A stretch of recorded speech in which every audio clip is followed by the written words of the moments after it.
Na imaginação popular, o bastardo é apenas o filho ilegítimo, fruto de uma união fora do matrimônio, marcado pelo estigma da ausência de nome ou pela exclusão da herança. Contudo, essa é apenas a superfície de um conceito muito mais profundo. O verdadeiro problema do bastardo não se limita à biologia ou ao registro civil. Ele é a figura simbólica de todo aquele que nasce sem herança, sem continuidade e sem um lugar definido no mundo. Sem pai que o guie, corre para os braços do Estado. Sem patrimônio, exige redistribuição. Sem identidade, implora reconhecimento. Sociedades de bastardos vivem de esmolas políticas e escravidão corporativa. A solução? Restaurar a herança, o nome e a honra. Onde há família forte, não há servo do Estado. Em sociedades antigas, a herança não era apenas patrimônio material. Era nome, ofício, religião, costumes, proteção e destino. Receber uma herança era, antes de tudo, receber uma história pronta para continuar. Aquele que não herdava nada era reduzido a viver como estrangeiro em sua própria terra. Tornava-se bastardo, não só por sua origem, mas por sua ausência de raiz. A modernidade, em sua arrogância, fez desse vazio um ideal. O homem moderno se orgulha de ser um self-made man, aquele que não deve nada a ninguém, que não herdou nada, que se construiu sozinho.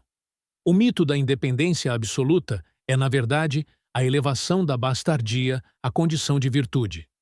O que antes era vergonha, a falta de pai, de nome, de clã, virou modelo de sucesso e propaganda motivacional. Essa mesma mentalidade aparece no oposto ideológico, o proletário liberto das revoluções modernas. Ele também é bastardo, pois é ensinado a rejeitar os pais, família, religião, tradição, propriedade. Sua identidade passa a ser apenas a da classe, uma comunidade abstrata e impessoal. Em ambos os casos, liberal ou revolucionário, o indivíduo é arrancado da herança e lançado ao vazio. O bastardo, nesse sentido ampliado, é a condição essencial da modernidade. A sociedade atual é composta de pessoas que não herdaram nada, além do dever de inventar-se do zero, todos os dias. Filhos sem pais simbólicos, cidadãos sem antepassados, indivíduos sem clã. O resultado é um mundo de órfãos voluntários, cada um tentando construir sentido sozinho, e na maior parte das vezes, fracassando. Essa é a chave para compreender as crises contemporâneas. O problema não está apenas na economia ou na política, mas no fato de termos transformado a bastardia em norma cultural. Quando uma geração inteira não se vê como herdeira, mas como criadora absoluta, ela não constrói, mas consome. Não transmite, mas descarta. Não se enraiza, mas vaga. O bastardo moderno é, portanto, o símbolo do nosso tempo. Um homem livre de tudo, exceto do vazio que carrega dentro de si. Para Aristóteles, o oikos, a casa, a família, era a célula primordial da polis. Para Cícero, a transmissão dos costumes era tão essencial quanto a transmissão da propriedade. Edmund Burke, no século XVIII, dizia que a sociedade é um pacto entre os mortos, os vivos e os que ainda não nasceram. O bastardo rompe esse pacto. Ele não recebe nada, não transmite nada, não pertence a nada. Sem herança, vive no improviso perpétuo. A modernidade inverteu o estigma. O que antes era sinal de fragilidade tornou-se motivo de orgulho. O self-made man capitalista vangloria-se de não dever nada a ninguém, como se fosse possível existir sem pais, professores e uma comunidade que o sustentou. O proletário revolucionário celebra ter destruído família, religião e tradição, acreditando que poderá reconstruir o mundo do zero com seus iguais. Ambos são bastardos por excelência, porque negam o passado e acreditam que sua identidade nasce apenas de sua própria vontade. Podemos ver a modernidade inteira como a civilização dos bastardos. Ela rejeita os pais, tradição, costumes, religião. Idolatra o novo como se fosse superior apenas por ser novo. Troca a segurança da herança pela angústia de começar do zero. O resultado é um mundo de indivíduos desenraizados, que carregam consigo a mesma solidão existencial do filho ilegítimo da antiguidade. O bastardo moderno não recebe terra, nem nome, nem destino. Recebe apenas o dever de inventar-se todos os dias. Esse fardo, que se disfarça de liberdade, gera um vazio constante. Sem continuidade, não há propósito. Sem pais simbólicos, não há guia. Sem raízes, não há futuro. Daí nasce o consumismo, as ideologias passageiras e a necessidade constante de preencher a ausência de sentido com prazeres momentâneos. O bastardo busca na política, no mercado e no entretenimento aquilo que deveria ter recebido no lar. Se o indivíduo bastardo sofre com a falta de herança, a sociedade bastarda sofre com a ausência de coesão. Sem tradição, não existe cimento social.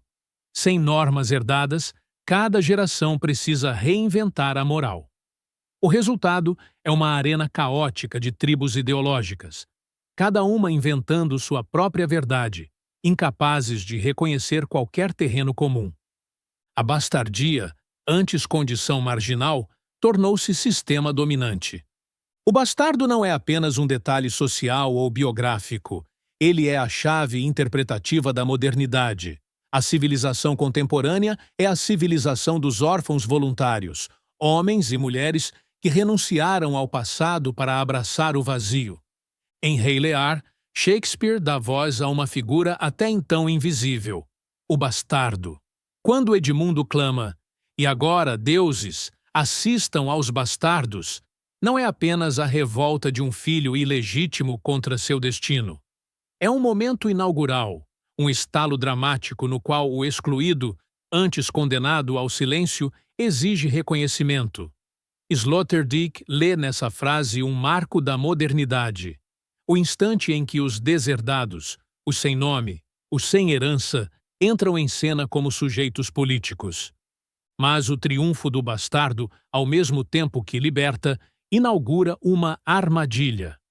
Aquele que não herda nem nome nem patrimônio passa a exigir de fora o que lhe faltou por dentro: reconhecimento do Estado, proteção das instituições, sustento da máquina pública.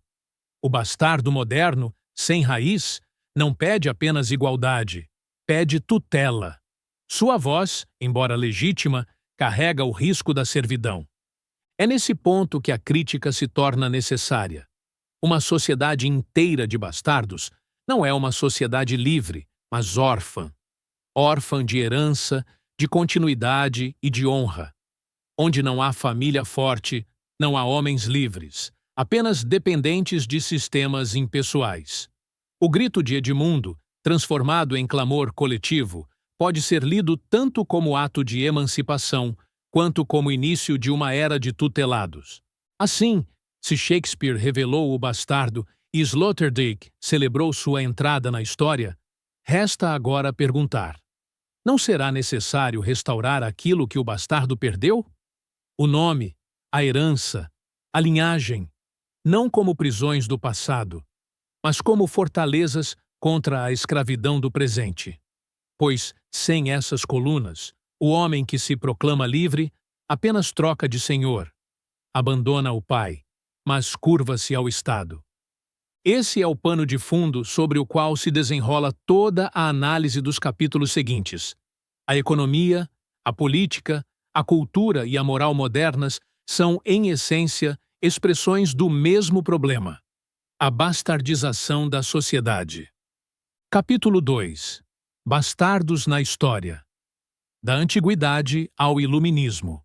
A história mostra que a condição bastarda não foi apenas um problema privado, mas um mecanismo social recorrente.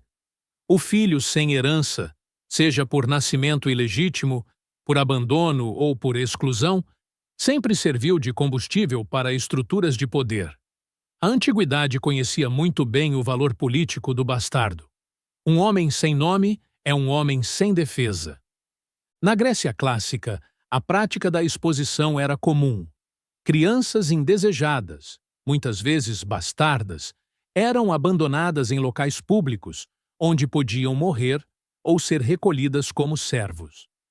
Aristóteles, em sua Política, chega a justificar esse costume como forma de evitar filhos em excesso.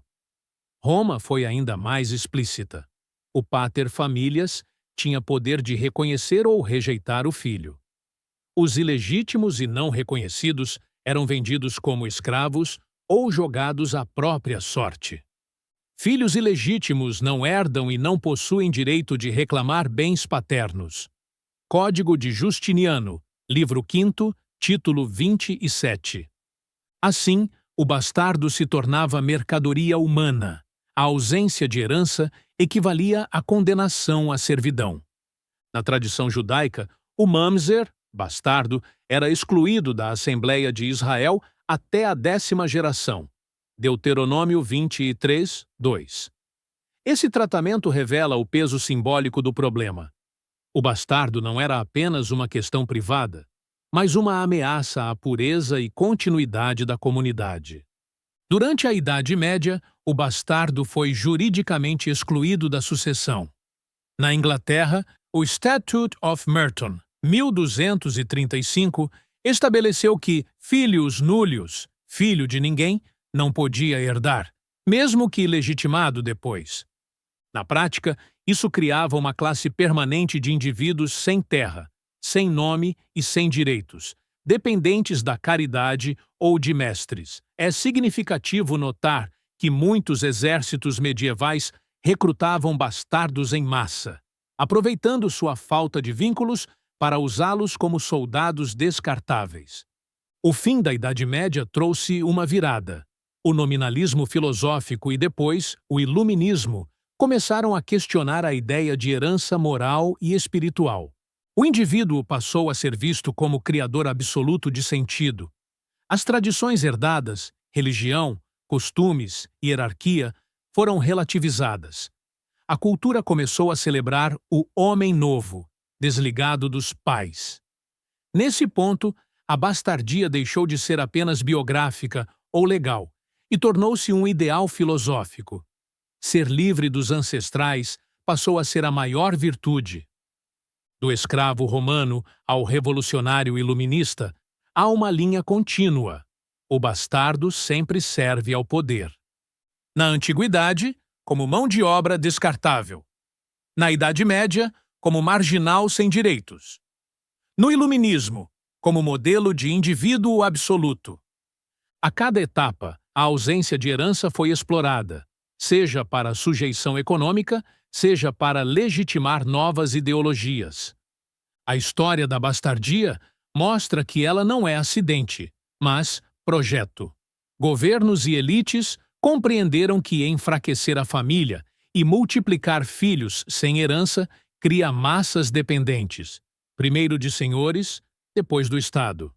Se a antiguidade produzia bastardos com festas e orgias e a Idade Média com exclusões legais, a modernidade os produz com ideologias. O bastardo, portanto, não desapareceu, apenas mudou de forma. Capítulo 3. O bastardo econômico. Self-made man, como mito fundador. O liberalismo elevou o bastardo econômico ao posto de herói nacional.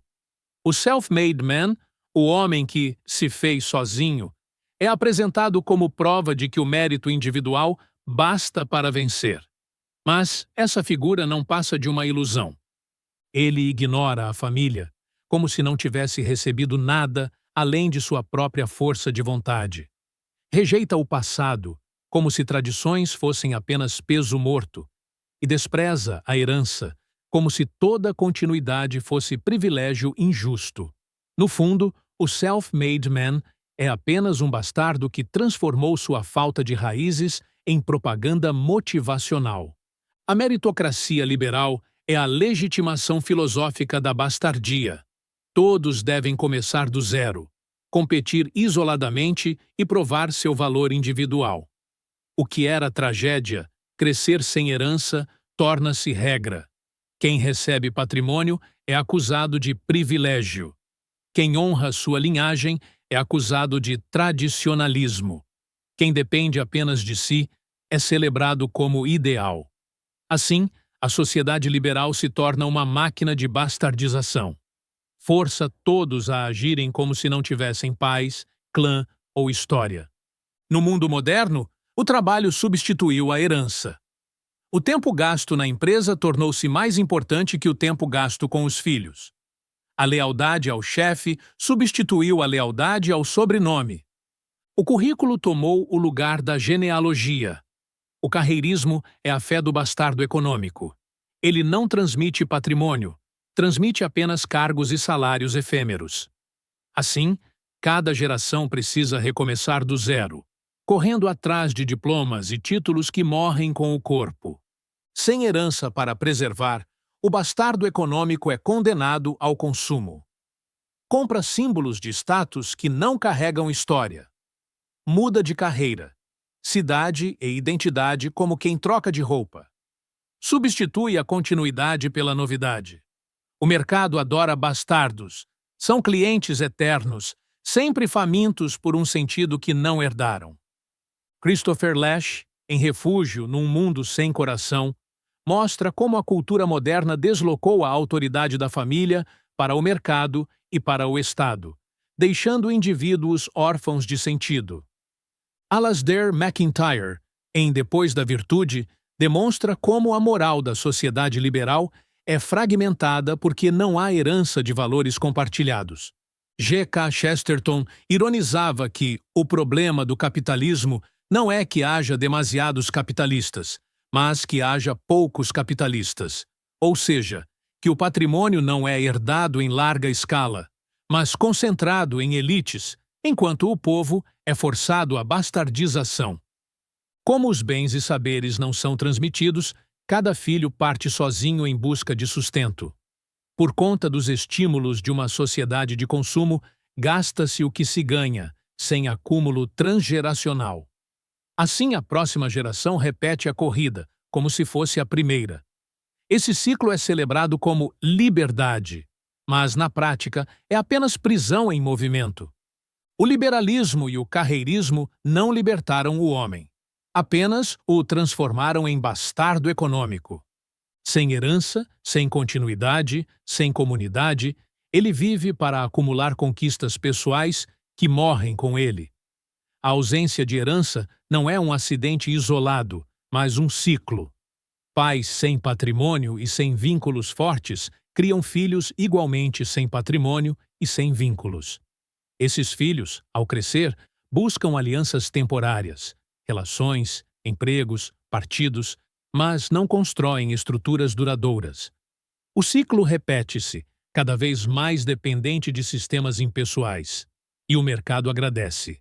Órfãos de patrimônio e de sentido são consumidores perfeitos. A modernidade ensinou que crescer na empresa é sinônimo de sucesso. Desde cedo, o jovem é educado para perseguir cargos, colecionar promoções e subir na pirâmide corporativa, como se estivesse escalando uma montanha que o levará à liberdade. Mas essa montanha é, na verdade, uma escada sem fim. Cada degrau alcançado revela apenas a próxima etapa, e nunca a chegada. A hierarquia empresarial funciona como uma fábrica de ambições controladas. O funcionário sonha em ser gerente, o gerente sonha em ser diretor, o diretor sonha em ser executivo. E quando finalmente alcança o topo, descobre que não há trono, apenas mais responsabilidade, mais pressão e menos tempo de vida. O prêmio não é liberdade, mas dependência ainda maior. A promessa da hierarquia é o reconhecimento. Um dia vão valorizar seu esforço. Mas o reconhecimento não é pessoal nem familiar. É apenas funcional. O cargo não te pertence. Pertence à empresa. O prestígio dura enquanto você for útil. Um erro, uma crise econômica, um chefe novo e tudo o que foi construído desmorona. A identidade do vencedor corporativo é tão descartável quanto o crachá que ele carrega. Subir na hierarquia exige sacrifício. Não sacrifício de luxo, mas de vida. Horas com os filhos, conversas com os pais, amizades reais, projetos pessoais, tudo é consumido pelo culto da carreira. O homem troca a herança da família pela fidelidade ao chefe. Sua genealogia é o currículo, sua linhagem, a lista de cargos ocupados. Ele vive para a empresa e morre para sua própria casa. Dentro da hierarquia, não vence o mais virtuoso, mas o mais adaptável ao jogo. Aprende-se cedo que não basta trabalhar. É preciso agradar. Não basta entregar. É preciso parecer indispensável. Não basta ter competência. É preciso cultivar alianças e bajulações. A hierarquia se torna uma corte moderna, onde promoções são distribuídas não por mérito real, mas por cálculo político. Dentro das corporações, as promoções não existem apenas para premiar competência. Servem, sobretudo, para manter os homens em disputa perpétua. O funcionário não compete com o patrão, mas com seus próprios colegas. A hierarquia é desenhada para que todos vejam no vizinho não um aliado, mas um obstáculo. O escritório se torna arena.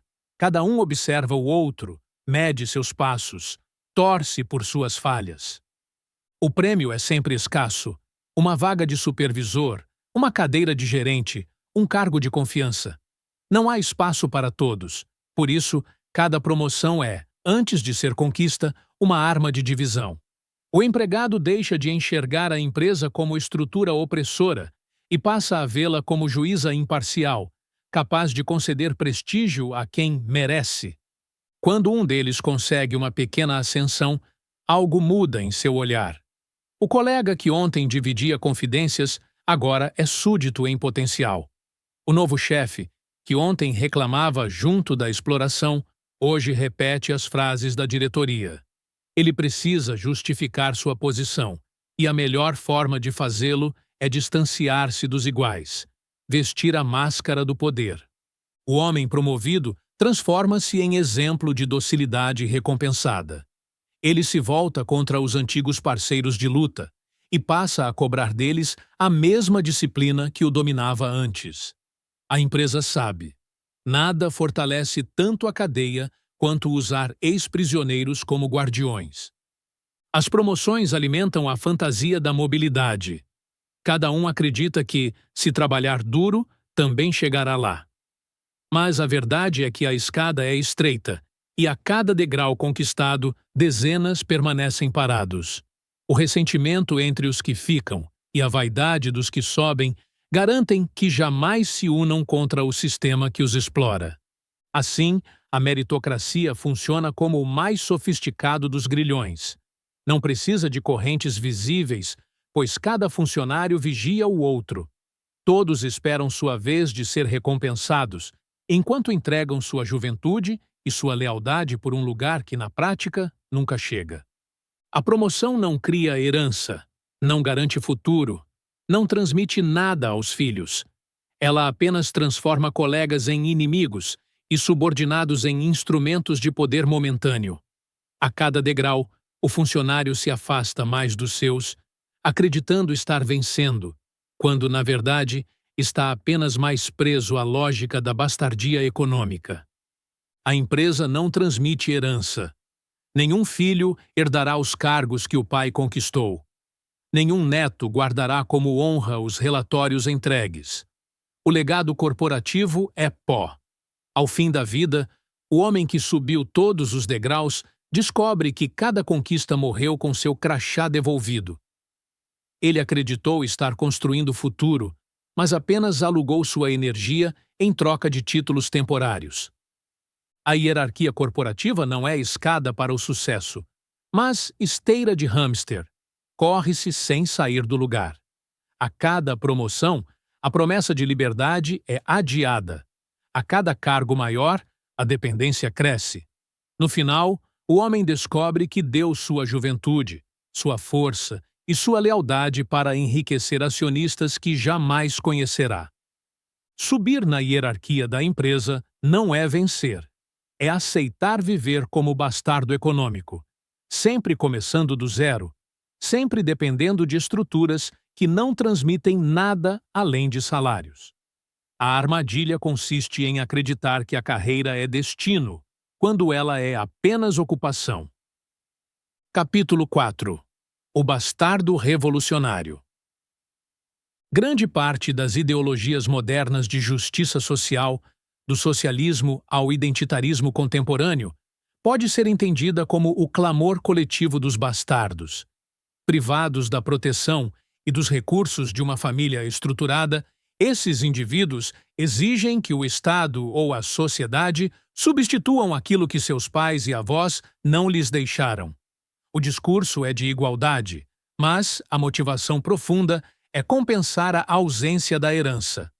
Onde não há patrimônio herdado, exige-se redistribuição compulsória. Onde não há identidade herdada, exige-se reconhecimento forçado. Onde não há rede de proteção familiar, exige-se assistência permanente. Quando a bastardia deixa de ser exceção e se torna norma, como ocorre nas sociedades atomizadas e pós-familiares, o tecido social muda radicalmente. As instituições substituem o lar. A mobilidade e o consumo substituem o pertencimento e a política substitui a lealdade de sangue. O resultado é uma sociedade instável, permanentemente agitada por movimentos que pedem, de forma explícita ou implícita, um Estado-pai e uma sociedade-mãe. Se o liberalismo criou o bastardo econômico, o marxismo criou o bastardo revolucionário. O indivíduo que, em nome da libertação, rompe com todos os seus pais, a família, a religião, a moral herdada, a tradição. O revolucionário moderno é o órfão por decreto. Para participar da nova ordem, precisa cortar os laços com a antiga.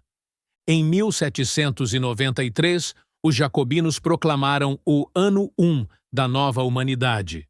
O calendário cristão foi abolido. O culto à razão substituiu a fé dos antepassados. A herança aristocrática e até o sobrenome foram perseguidos. O cidadão francês passou a ser filho único da Revolução, sem passado e sem pais, um bastardo político. Karl Marx e Friedrich Engels foram explícitos em O Manifesto Comunista. A família burguesa deveria ser abolida, pois sustentava a opressão capitalista.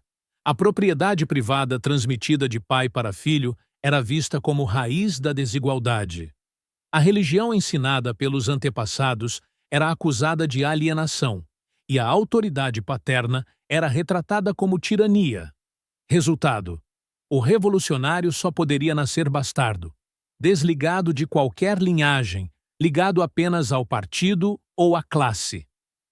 Na União Soviética, a figura do bastardo foi institucionalizada. Crianças eram educadas em creches coletivas, separadas de suas famílias, para aprenderem a lealdade ao Estado.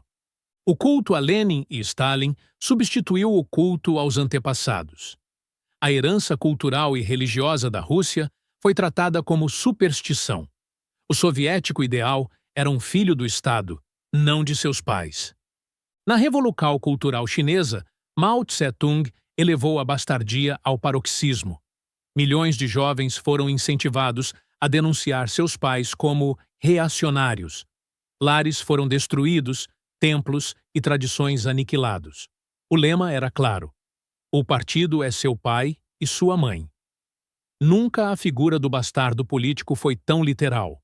Os filhos foram arrancados de suas famílias e devolvidos como soldados órfãos de Mao. O bastardo revolucionário acredita estar conquistando a liberdade, mas na prática apenas troca os pais de sangue pelos pais ideológicos. Sai da autoridade paterna para cair na autoridade do partido. Abandona a religião da família pela religião política. Abre mão da herança privada para a herança coletiva que, no fundo, pertence ao Estado. Ele se torna duplamente bastardo, rejeita seus pais biológicos e descobre que os pais ideológicos não o reconhecem como filho, mas apenas como parte da massa. O liberalismo criou bastardos econômicos isolados. O marxismo criou bastardos revolucionários em escala industrial. Ambos compartilham a mesma essência. Uma geração que nega os pais e se proclama nascida do nada, mas que acaba escrava de quem souber manipular órfãos. O bastardo revolucionário é a versão política do drama moderno. Aquele que deveria herdar uma cultura, uma fé e um nome é transformado em peça descartável de uma ideologia que exige ruptura total. Se o self-made man é o bastardo que se vangloria de não dever nada a ninguém, o revolucionário é o bastardo que se orgulha de não ser ninguém. Ambos, no entanto, são filhos de ninguém, órfãos de tudo. Capítulo 5. A grande festa da promiscuidade. Não se deve imaginar que a produção de bastardos é um mero acidente. Nos impérios da antiguidade, a maioria dos escravos não vinha apenas da guerra, mas também da produção interna de bastardos. Muitos escravos domésticos eram filhos ilegítimos nascidos de relações entre senhores e servas, ou entre pessoas livres que não assumiam a paternidade. Sem reconhecimento legal, eram absorvidos como propriedade ou vendidos.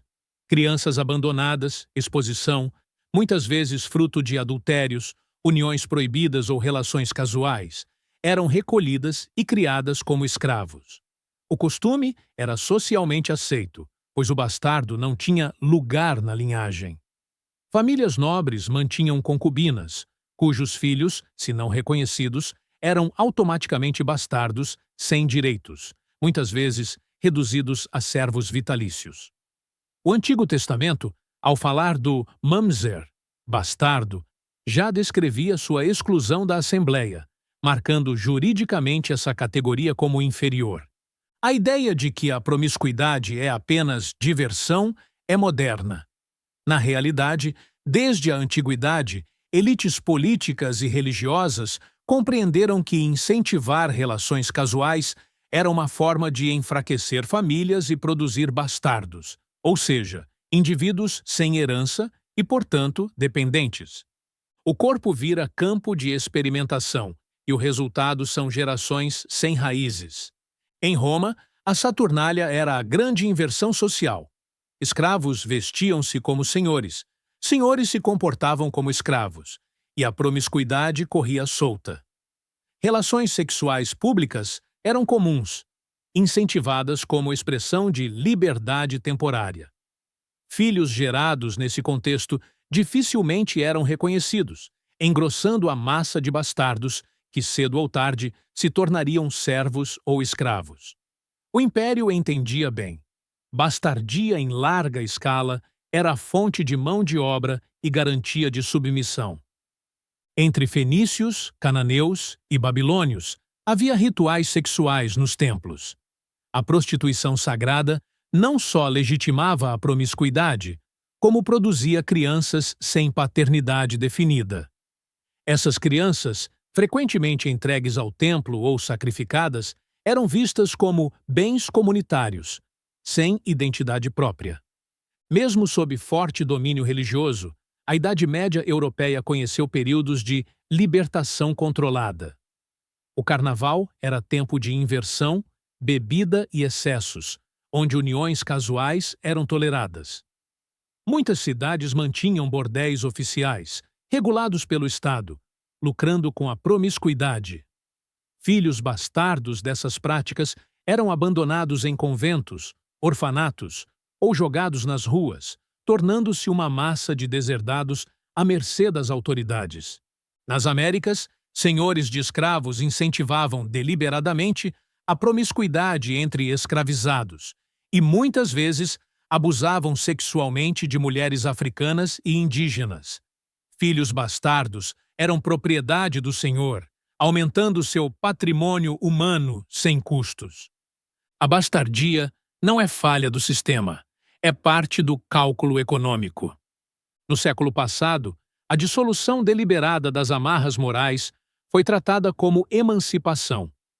A pílula anticoncepcional e a propaganda da liberdade sexual Romperam os últimos vínculos entre sexo e herança. Relações passaram a ser descartáveis e a figura do pai foi enfraquecida culturalmente.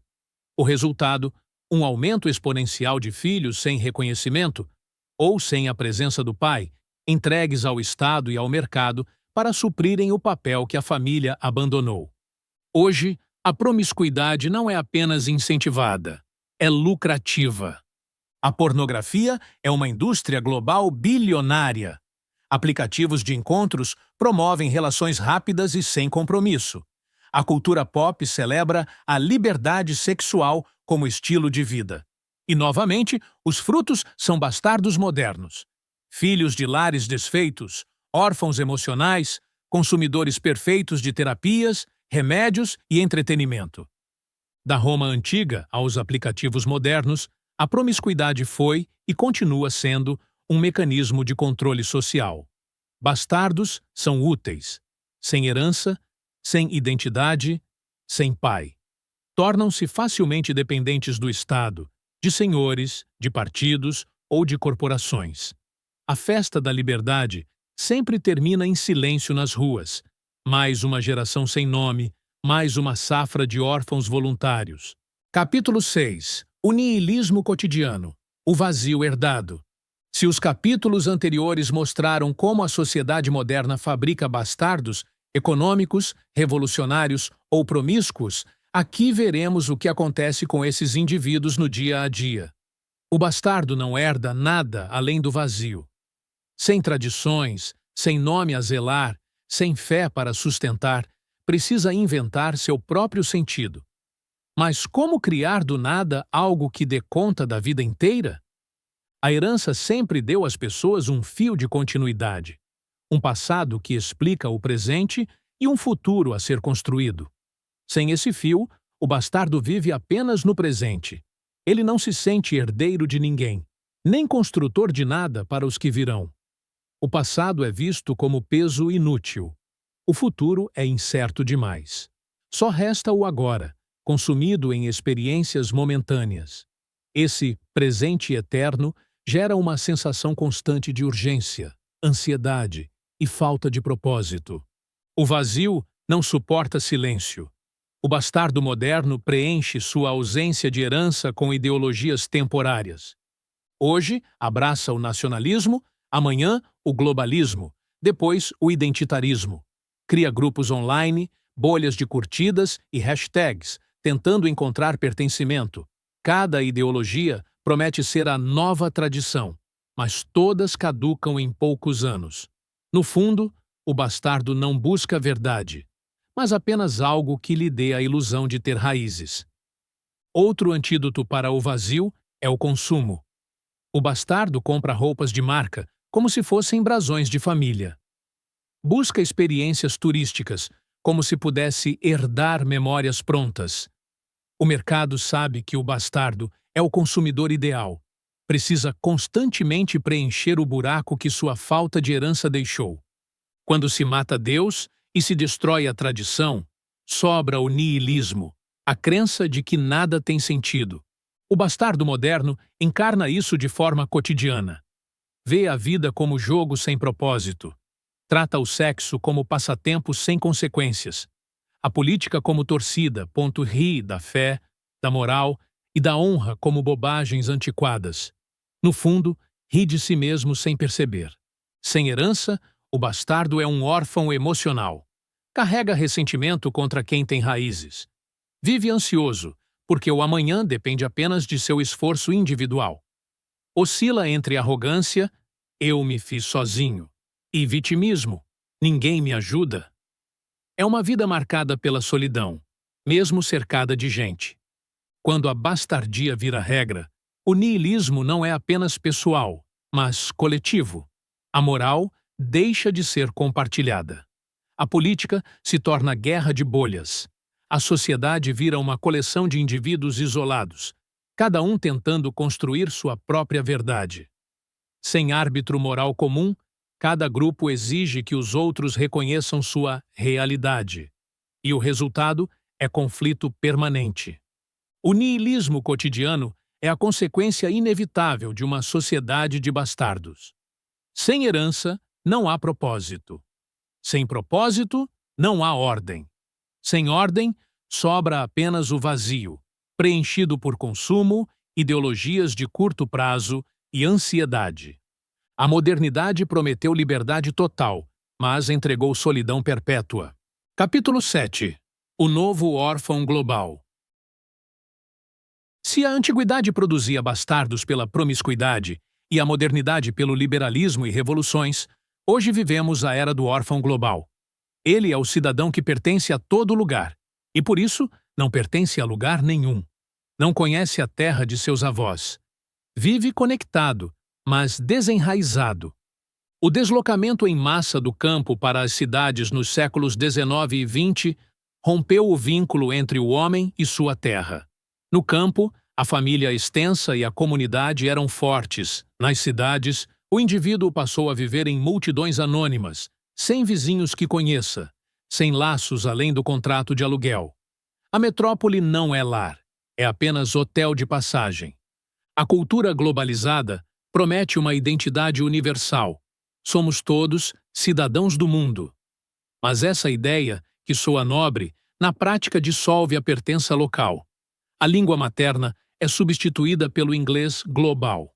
As tradições são diluídas em festas comerciais mundializadas, Natal de shopping, Halloween de franquia. A identidade nacional e familiar perde força diante da identidade de consumidor global.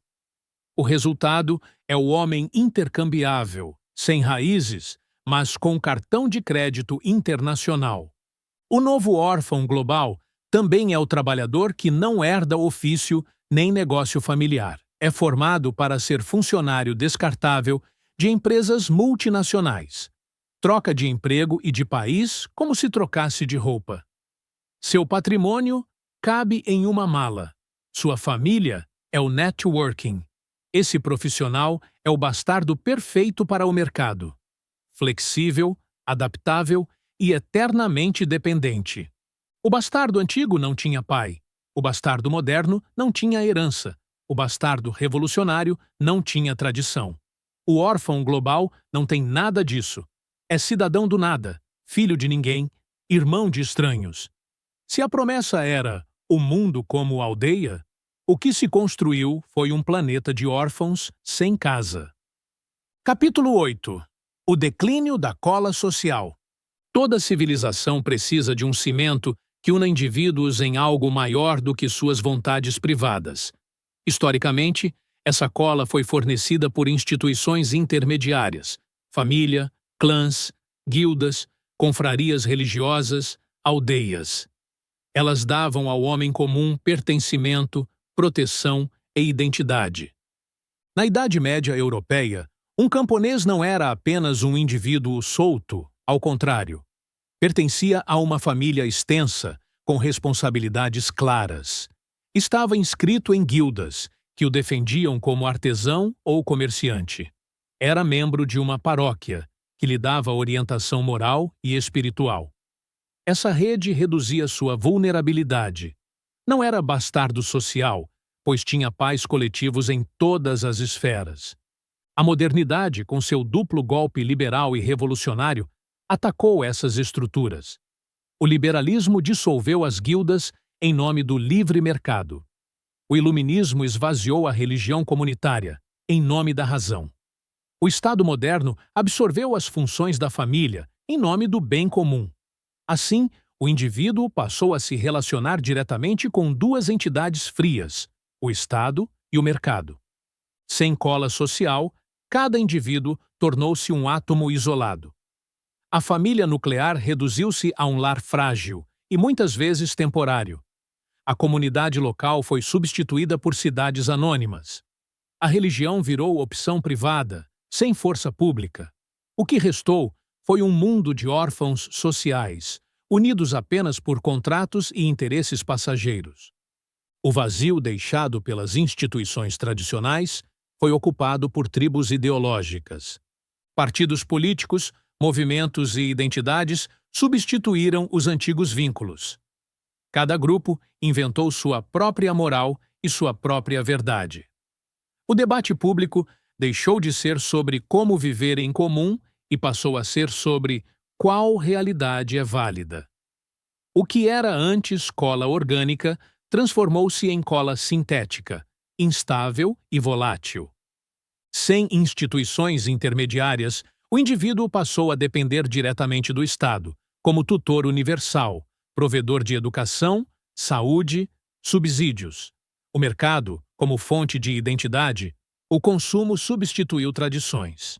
A verdade que poucos ousam dizer é esta: no mundo moderno, quem mais se reproduz não são os fortes, os disciplinados ou os herdeiros, mas sim os degenerados, os ignorantes e os românticos ingênuos. O degenerado tem filhos não porque deseja transmitir herança, mas porque é escravo de seus vícios. Vive de prazeres momentâneos, multiplicando bastardos sem pai presente, que desde cedo são entregues ao Estado para serem alimentados, educados e domesticados. Cada filho do degenerado não é herdeiro de uma família, mas cliente de programas sociais, dependente do governo, peça descartável da máquina. A irresponsabilidade do pai é compensada pelo paternalismo estatal, e assim o bastardo é produzido em escala industrial. O ignorante se reproduz sem consciência do que significa família. Cria filhos como quem cria animais. Alimenta-os, veste-os, mas não transmite nome, ofício, moral ou fé. A escola estatal substitui a paternidade. O mercado molda seus desejos. A mídia educa seus valores. Esses filhos crescem órfãos de tradição, prontos para obedecer à primeira autoridade impessoal, que lhes ofereça ordem e sustento. A ignorância do pai é a matéria-prima da servidão dos filhos. O romântico acredita que o amor basta. Casa-se movido por sentimento. Tem filhos acreditando que o afeto espontâneo sustentará o lar. Mas sentimentos são frágeis, e a vida moderna é dura. Logo, o casamento se desfaz. Os filhos são divididos por guarda judicial e o Estado assume o papel de tutor. O romântico não percebe que sem herança, sem disciplina e sem fé, o lar não se mantém. Seus filhos crescem sem raízes, mais uma geração perdida para o vazio. Degenerados, ignorantes e românticos são os principais produtores de bastardos modernos. Famílias sólidas, capazes de transmitir patrimônio e valores, rareiam. Enquanto isso, os fracos e despreparados se multiplicam, entregando seus descendentes às mãos do Estado, que lucra com cada órfão voluntário. Assim, a reprodução deixa de ser criação de herdeiros e torna-se apenas abastecimento da máquina social. O Estado ganha novos dependentes, o mercado novos consumidores e a cultura novos órfãos emocionais. A modernidade, ao destruir o ideal de herança, inverteu a lógica da reprodução. Os fortes têm medo de ter filhos, os fracos os multiplicam sem pensar. O futuro pertence, portanto, não aos herdeiros, mas aos bastardos, massa sem nome, sem destino e sem pai. Ambos ganharam força às custas da dissolução dos vínculos orgânicos. Quanto mais fracas as famílias e comunidades, mais fortes Estado e mercado. O declínio da cola social produziu a polarização extrema de grupos que não compartilham valores básicos e não conseguem negociar. Solidão epidêmica, vivemos cercados de gente, mas sem laços reais. Uma desconfiança crônica. Sem comunidade, ninguém confia em ninguém. Dependência crescente. Órfãos sociais se apoiam no Estado para viver e no mercado para se distrair. O bastardo moderno não é apenas aquele sem pai, mas aquele sem comunidade. A destruição das instituições intermediárias dissolveu a cola que mantinha a sociedade unida. Agora, órfãos sociais vagam entre partidos, tribos digitais e marcas de consumo, tentando substituir com símbolos descartáveis o que antes era transmitido por tradição. Sem restaurar a cola social, não há futuro estável, apenas pó de indivíduos soltos. Capítulo 9. O nacionalismo. A pátria artificial. Muitos acreditam que os estados nacionais são realidades naturais, ancestrais, que sempre existiram. Mas a verdade é outra. Antes da Revolução Francesa, não havia nações no sentido moderno. Havia reinos dinásticos, onde a lealdade era ao rei e à família real, não a uma abstração chamada nação. Havia cidades-estado, clãs, impérios multiétnicos, formas de organização muito mais orgânicas e plurais. O povo-nação, como entidade indivisível, é uma invenção da modernidade, criada para substituir a fidelidade ao sangue e ao trono por uma fidelidade ao Estado. Em 1789, a Revolução Francesa decapitou o rei, e com ele decapitou a ideia de soberania dinástica. No vácuo, criou-se algo novo, a nação como soberana. O cidadão não era mais súdito de um rei, mas filho de uma entidade abstrata. A bandeira, o hino e o exército tornaram-se símbolos substitutos da linhagem. A herança familiar foi eclipsada pelo pertencimento cívico. O nacionalismo nasceu, portanto, como um projeto político artificial, uma religião secular que pretendia dar ao homem moderno a sensação de pertencimento que ele havia perdido. Alexander Dugin, em suas análises geopolíticas, observa que o Estado-nação é um fenômeno transitório. Ele fornece uma identidade substituta para sociedades que perderam a coesão orgânica. É um cimento temporário, fabricado para conter o caos da modernidade. Mas, como toda cola artificial, não dura muito. O nacionalismo cria apenas uma pátria de papel, onde o cidadão é leal a documentos, fronteiras e símbolos, mas não a uma linhagem real. O nacionalismo foi útil para os séculos XIX e XX. Construiu estados fortes, mobilizou massas, legitimou guerras. Mas, ao destruir famílias, reinos e comunidades locais, abriu caminho para algo ainda maior: o globalismo. Se o indivíduo pode ser reduzido a cidadão da nação, também pode ser reduzido a cidadão do mundo. Se a lealdade não precisa mais de sangue, também não precisa mais de fronteira. O passo seguinte lógico ao nacionalismo é a criação de um governo único, onde todas as pátrias artificiais se fundem em uma pátria global. Enquanto a pátria orgânica é feita de famílias, tradições e herança, a pátria nacional é feita de decretos, bandeiras e impostos. A primeira gera continuidade. O filho se vê como herdeiro dos pais. A segunda gera bastardos. O filho se vê apenas como número em estatística nacional. O nacionalismo não salvou a família, apenas adiou a dissolução. Ao destruir as lealdades orgânicas em nome de uma lealdade cívica, preparou o terreno para a próxima dissolução, a lealdade global. O nacionalismo é uma invenção recente, nascida da Revolução Francesa, que ofereceu ao homem moderno uma sensação de pertencimento artificial. Mas, como toda criação artificial, está destinado a ruir. O século XXI mostra isso claramente. Bandeiras nacionais cedem espaço a bandeiras globais.